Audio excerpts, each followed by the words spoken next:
Hello, guys. Good afternoon, and welcome to another episode of Amplifying Voices version 2.0, a podcast series where business ventures and social advocacies are celebrating the hope of creating social impact even in the smallest communities in the area or within Bicol region. So I am your host, Gianna Jimeno, and for today's episode, we are with Bean Blessed Coffee House, and let's get to know more about them. Ngayon guys, before we start, please share this live with the hashtag Amplifying Voices by Smart Speech, and of course, hashtag Bean Blessed Coffee House. Ayon. Let's go! Gusto ko na makilala si naman, sir. Bigyan natin ng magandang palakpak sila. Ayun. Can I know your name po, sir and ma'am? Good afternoon. My name is Khalil. Ayun. Hello po, I'm Kate. Ayun. Si Ma'am Kate and Sir Khalil. Sila po ay from Bean Bless, and balita ko, grabe yung Bean Bless. They are from Ayala Malls. If hindi nyo pa po napupuntahan, they're located third floor. Ayala Malls, Legazpi, beside Anytime Fitness. Ayun. So, let's move on po with getting to know about Bean Bless Coffee House. First question. Can I know what inspired you to start Bean Blessed Coffee House po? Actually, it started with, since coffee lovers nga kami ni husband, so kami talagang dalawa nag-start ng coffee, kay Bean Blessed. And then, with the help also of his cousin na barista din. So, kaming tatlo yung ginawa namin si Bean Blessed. So, naghanap ng pwesto and all. So, yun. From there, nag-start lang kami ng, I guess it was 2022. But we are actually registered na ng 2023 kasi last quarter of the year na nun. So parang alanganin na. So parang a month of preparation lang siya from registration sa DTI hanggang sa planning, costing ng products, and even the list of what products na pwede namin i-offer. So we started actually ng more on coffee lang. Oh, And so milk tea and milk other tea refreshers. and coffee. So, yung inspiration nyo is, as kayo po, yung mga hilig nyo, as coffee lovers po kayo that time. So, yun yung nag-udyot ng interest nyo to come up with Bean Blessed Coffee House. Can I know more po, parang, apart from your inspiration, ano po yung mas nag-push sa inyo to be its name sa industry? Since we're also a Christian, as much as possible, we want our name na, yung business, yung name ng business na, alam mo yun, yung to glorify God. Yung mas since everything that we have, everything that we've been through came from Him, so parang ito na lang din yung balik namin kay Lord. Na it should be, the name of the business should, something na, yun nga, i-glorifies it. And parang yun na din yung namin yung lahat ng pinagdaanan. So kaya, been blessed. So parang kahit ang daming challenges, we're still blessed. Parang po, okay. So parang po, kahit nung nag-register po kayo dati, is it been blessed na din? Or did you come up with something even more pa with been blessed dati? Well, the quite funny story about that is, si Bean Blessed is actually yung tagline ng registered namin. Kasi kaya, as you will notice, yung tagline is, a grateful cup of beans. Kasi yun yung talagang registered. But then again, sabi ko nga, ang haba, hindi pwedeng ganun kahaba yung business name. So parang mas catchy if Bean Blessed na lang. Shorter para mas, madaling makabisado din ng mga tao. So yun, si Bean Blessed na, as our former tagline, yun na yung ginawa namin mismo na name, official name ng business. And then yung registered name is yung tagline na lang ng business. Oh, natutuwa si na Ma'am and Sir, alalahanin yung kanilang inspirations dun kung paano nila na-come up. Actually, ang galing din kasi they are more dedicated with their business with faith. Kasi yun yung sabi nila na na parang yun yung balik nila with God, na kaya yung name nila is with blessed. Kaya blessed sila with the beans. Ganon. I'm so happy din to know kasi I think mas catchy siya. For you po, nung nag-register din po ba kayo sa name, may kapares pa po ba tayo within registration that time? Kasi importante din po talaga sa business yung uniqueness po, ano. I really appreciate how na pag sinabi, uy, let's go to Bean Blessed, let's go to BB. Ganon. Coffee house. Di ba parang ang dami na po kasing kabataan na nag-aggravate ng mga businesses. So, kayo po, is there anything more about the name? Actually, yung name na yon, ang dami naming pinagpilian. Kasi nga, mahirap na pag upon registration, hindi tinatanggap agad-agad yung gusto mong name. So, ang dami ko actually list of names. So, kung whatever comes na, kasi sometimes ito, yung unang word natanggap, yung isa hindi. So, kailangan na naman palitan siya. So, buti na lang talaga, sabi ko, cross finger na walang kapangalan si Bean Blessed. Kasi sabi ko, ito na yung pinakamaganda for me. Sana walang kapangalan. And thank you, Lord, din. Kasi wala pa talaga siyang kapangalan dito sa Philippines. And I think, ang ganda din. Kasi parang their advocacy is they're actually having their business with faith nga. So parang siguro, by faith, talagang pinagkaloob sa kanila yung name na Bean Blessed. No? Parang yung story po ba behind the Bean Blessed? Is it more about pagiging coffee lovers nyo? Or anything more the name itself na may story pa siya? It's actually a mix of personal experience, a mix of faith, and more of personal experience din. Kasi since coffee lover kami, parang pag pumunta kami sa place nito, parang eto lang yung gusto ko. Pag dito naman, eto lang yung gusto ko. And ako kasi personally, pag bumibili ako sa isang coffee shop or so, kahit ano pa yan, talagang hindi ako basta-basta bumibili ng iba. Parang loyal ako sa isang product na to kasi ito talagang gusto ko. So sabi ko, kapag gumawa kami ng business, hindi ko gusto na eto lang yung gusto ko. Nasa isang place lang, eto lang kasi eto lang yung gusto ko dito. But pag pumunta kayo kay Bean Blessed, lahat gugustuhin nyo. Oh, okay. So, ang galing. So, yun. So, as a personal experience din niya, ay ito kasi gusto, and most of our products, lalo coffee drinks, caffeine-free, choice ko, actually, na kasi ito yung mga favorite ko din. So, parang sabi ko, since nagustuhan ko to, baka magustuhan din ng iba. So, yun. Oh, so ibig po nila sabihin, by the name itself, Bean Blessed, lahat ng coffee beans na meron sa kanila is ibe-blessed ka with their favorites. Ang galing nung parang come up nila nung idea. So good to know. How about you, Sir Khalil? Can I know more?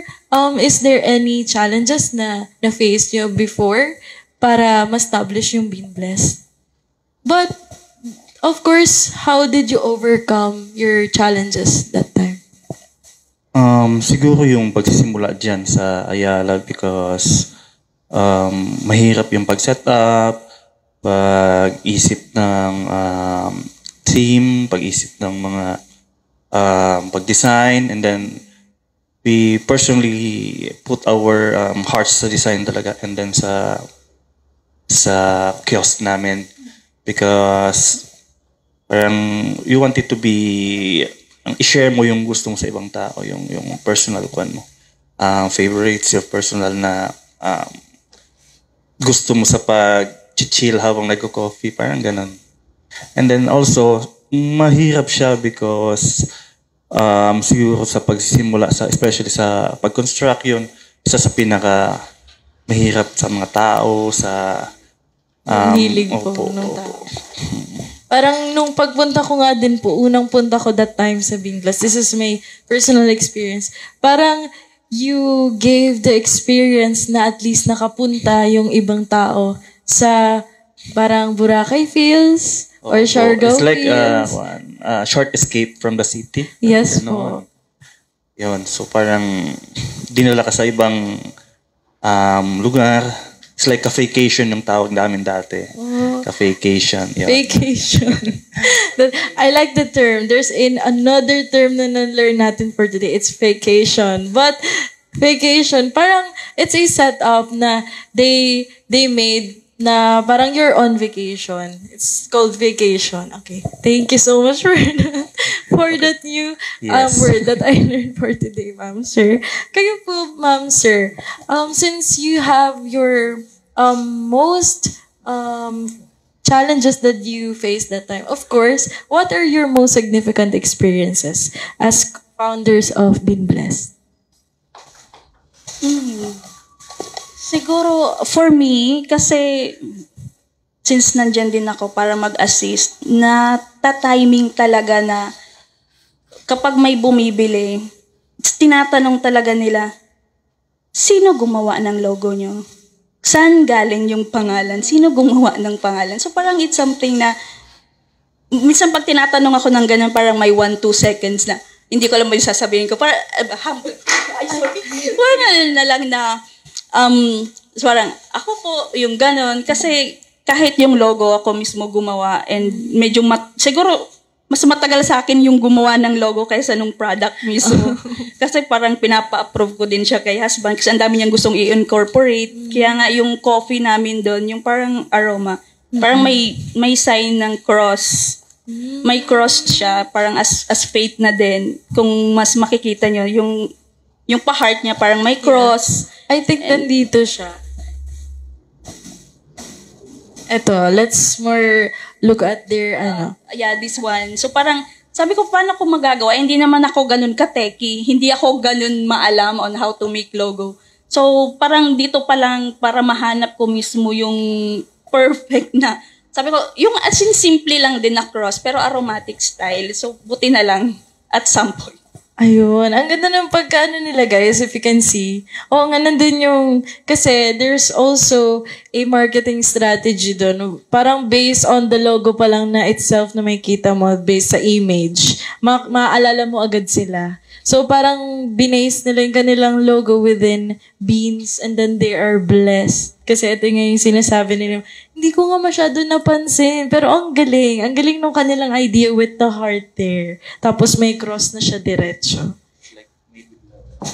Ayun, it's like made with love daw, sabi ni Sir Khalil. Yeah. Parang everything talaga personalized. Ayun, thank you so much po for this. Kasi actually, this is a personal experience too. When I tried also one of their coffees, sa Spanish latte, kasi yun yung favorite ko din. Yung na-try ko siya, something special na experience ko doon. Nung na-try ko siya, I'm with my tita. Yung tita ko, mahilig kasi siya sa mga vibes na ganun yung place. Na aesthetic. Tapos at the same time, while drinking your coffee, mas mafe-feel mo talaga yung pag-inom mo ng kape kapag ganun yung surrounded ka sa ganun na ambience. Kaya actually, yung pag-inom ka ng Spanish latte, sabi ni tita, okay ka lang. Sabi ko, ang ganda talaga. Sabi ko, ang ganda talaga dito. Si tita kasi mas nag-enjoy siya yung picture ng picture kung saan doon. Sabi ko, uy, nakakahiya, tita. Baka tingnan tayo. But, ang ganda talaga, guys. You should visit them at 3rd floor Ayala Mall, Legazpi. Kasi, when we tried also, actually, nung una, parang, what year po kayo nag-establish sa Ayala? We started, last year din. Pero sa food court pa kasi kami noon. So parang inaano namin, gusto talaga namin magkaroon ng mismong pwesto kasi maliit nga lang kasi yung sa food court yung kiosk.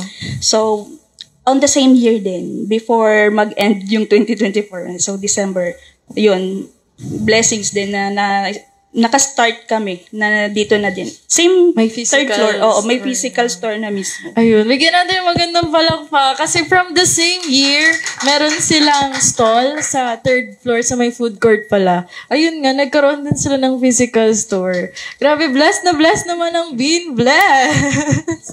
Thank you so much. Kaya ngayon, let's go on, guys. Thank you so much with Bean Blessed. We are going to time check. And this time check is brought you by... Thank you so much, guys. Laces Events, Jimenos Kitchenettes, Flair Acoustic, Smart Speech Learning and Development Center, Leeds Advertising Agency, of course, Bean Blessed Coffee House. Please also follow them to their social media accounts through their Facebook page and Instagram. Their Facebook page po pala is Bean Blessed Coffee House. Of course, nakita nyo naman yung kanilang logo dito. Ayan. And to their Instagram at Bean Blessed Coffee House. Ayun nga, sa Instagram, of course, guys, isahan lang siya straight na ganon. Thank you so much for Bean Blessed. Thank you. Meron pala, guys, meron silang dala actually ngayon. Pakita natin yung kanilang mga dala. Ayan. Grabe naman yun. Na-excite ako. Bumukbang pala tayo for today's video.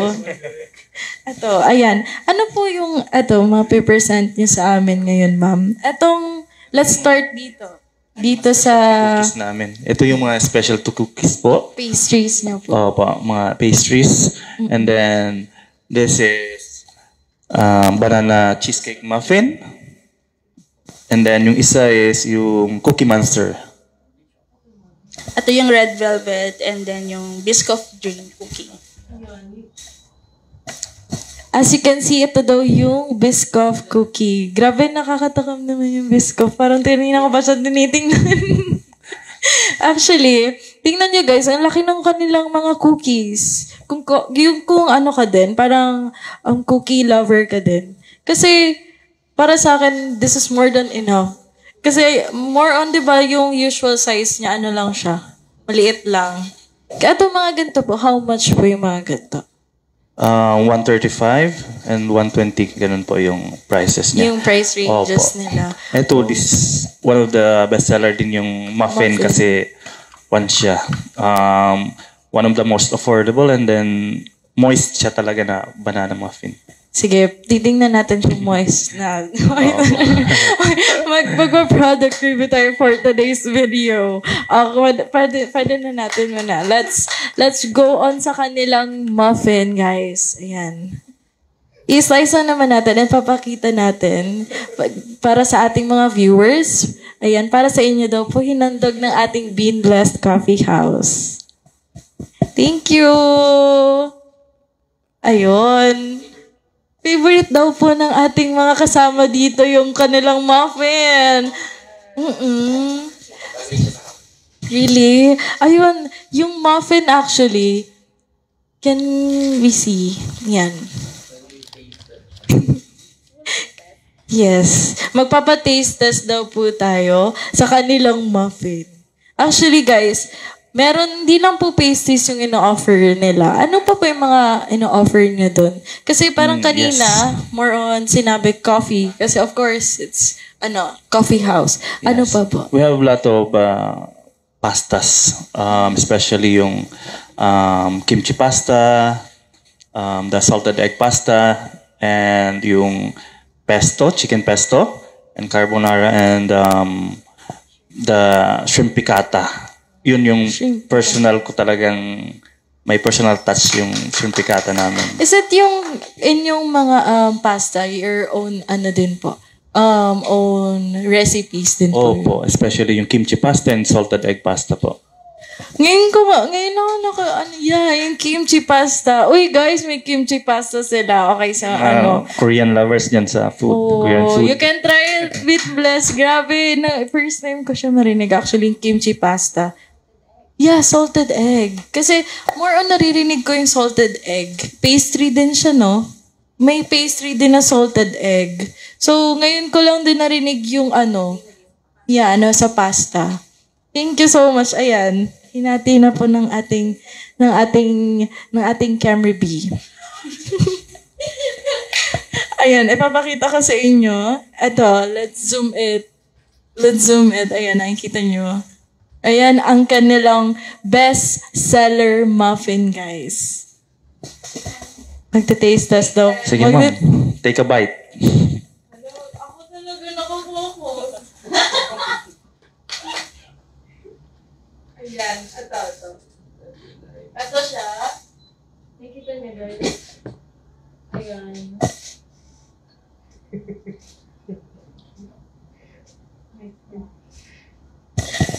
Okay. Alam nyo, unang kagat, busog agad. Yun yung masasabi ko. Thank you. Unang kagat, busog agad talaga ako kasi mahilig din ako sa pastries, guys. And at the same time, habang inunguya ko din siya, tamang-tama yung sweetness niya kasi hindi siya ganun katamis. Ako, personally, hindi din ako masyado mahilig sa matamis. Depende sa mood. Pero more on the days, hindi ako mahilig sa matamis. Pero ako talaga, bet ko yung lasa niya. Sir, ang galing niyo naman po doon. Thank you so much po, Bean Bless. Okay, bibigyan niyo muna ako ng time para magnguya. Thank you so much, Bean Bless. Ayun ba, may tatanong po. Ano po po?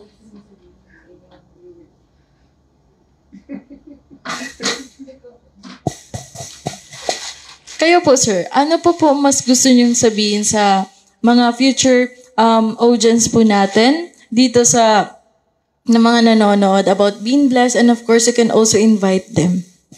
Yes po, if you want to visit a new coffee shop po dito sa Legazpi, dito lang po kami sa third floor ng Ayala. And if you want an escape, short escape from bustling life sa city po, yun, mag-chill with your friends, with your families, with your kids. Yun po. Maganda siyang place, and then we're proud of our setup, kasi lahat din may personal touch as a coffee lover, and yun po, sa pag...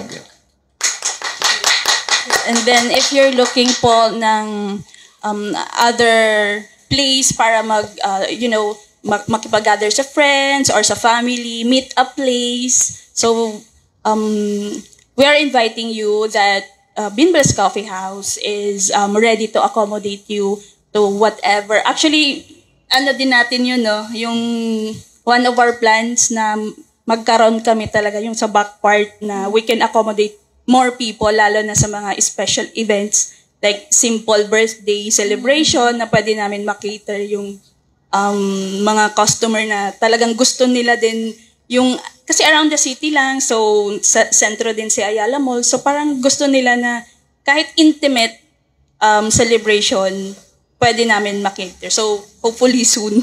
Kasi inaayos pa din namin talaga yung back part.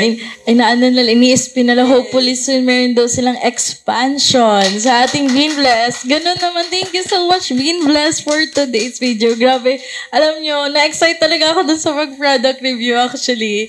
Kasi lahat yun, ina-eye ko na. Actually, yung muffin kanina, guys, eto, mas na-process ko kasi yung pagnguya ko kanina. Yun yung masasabi ko. This is a additional. Ano pala siya? May banana cheesecake muffin siya. Oo, kasi mas na-feel ko yung ano niya, yung juicy nung sa banana. Kaya, diba? Grabe mag-product review. Thank you so much ulit for today's video. Bean Blessed Coffee House. Ayala Malls, Legazpi po sila. Third floor po yan, guys. And of course, this is a last question. Akala po nila tapos na. Okay, what is your most significant experience as part of the dynamic organization ng mga owners din, as owners din ng coffee shop businesses din? Kasi marami din naman kami kakilala na mga cafe owners, and one of personally na-amaze ako kasi alam mo yun yung parang we share about our own experiences sa pag-build ng cafe or ng yung mga struggles din. So parang pag pumupunta kami sa cafe nito, parang hindi mo siya kakompetensya mo or what, but most like a friend na business owners din na we really want to grow din, like just like them, and even sa kanila din na parang mas gusto din namin na parang lahat mag-grow sa ganitong klaseng business. And sometimes pag may mga event like yung parang sa mga barista, mga trainings, nagkikita-kita kami. So parang O, minsan ini-invite ka na din. Uy, meron ka nito doon. May collaboration kayong ganun. nangyayari. Grabe, ang galing naman nun. Bigyan natin ng magandang palakpak kasi yun yung actually pinakamaganda doon. Yung experience, significant experience nila as owners. Hindi sila yung kapwa, meron silang competition, but other competitors, they treat us as collaboration talaga. So grabe, thank you so much, Being Blessed. So of course, if you're interested in supporting our mission or want to reach our engaged audience through advertising, please visit us or contact us at 0963-526-0792. We're always excited to collaborate with you. Until next time, guys, stay empowered, stay informed. We got the power to empower. This is Gianna Jimeno, your host for today, and this is Amplifying Voices by Smart Speech 2.0. Bye, guys. Thank you so much.